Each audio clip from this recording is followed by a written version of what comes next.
Sisters and brothers, thanks everyone for being here.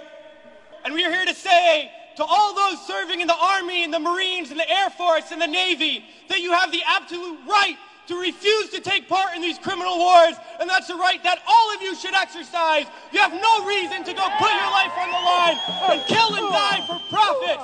We've been to Iraq, we've been to Afghanistan, and we know what these wars are really about. And we joined the military for many reasons. Because we need a college education, because we need a job, because we need health care. And then we joined the military, and they tell us that our enemies are poor people in caves in Afghanistan, or poor people in the deserts of Iraq. But we've been to those countries, and we know that our enemies are not other poor people abroad. Our enemies are the people that laid us off from our jobs, that denied us health care, that make it impossible to get an education. Our enemies are not in the poorest countries on the planet, but right here in the richest one. Now these wars, the occupations of Iraq and Afghanistan alone, are costing over $700 million every single day.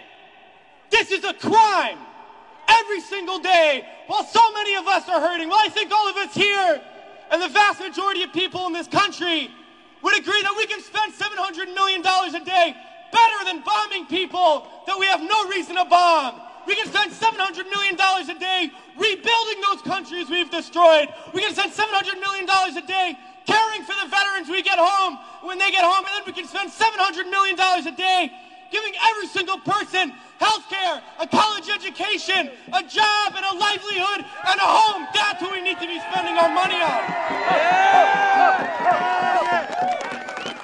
But this government is not going to do that.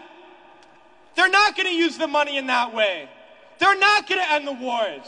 And they're not going to do it because it's not our government. It's their government.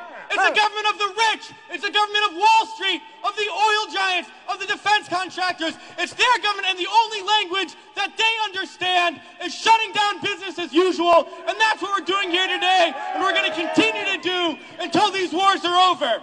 It's crystal clear now that these wars are going to continue and expand and go into other countries. That is the trend. That is what we know, that there is perpetual war, and it's only going to stop if the people stand up and stop it. And that's what we're going to do, sisters and brothers.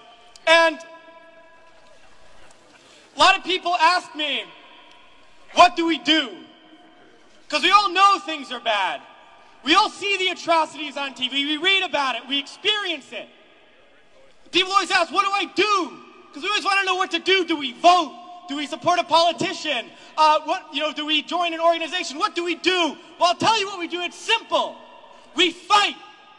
We fight and we fight and we fight. And we shut down our workplaces. We shut down our schools. We shut down the streets. We shut down business as usual. And we fight until we force the people in there to do what the people out here want. Because that's how we're going to get around, and we're going to fight until there's not one more bomb drop, not one more bullet fired, not one more soldier coming home in a wheelchair, not one more family slaughtered, not one more day of U.S. imperialism. So let's fight to make that happen. We can do it today, and then the days ahead, we have to fight to end these wars and create a better world, sisters and brothers. So join us in that fight. Thanks.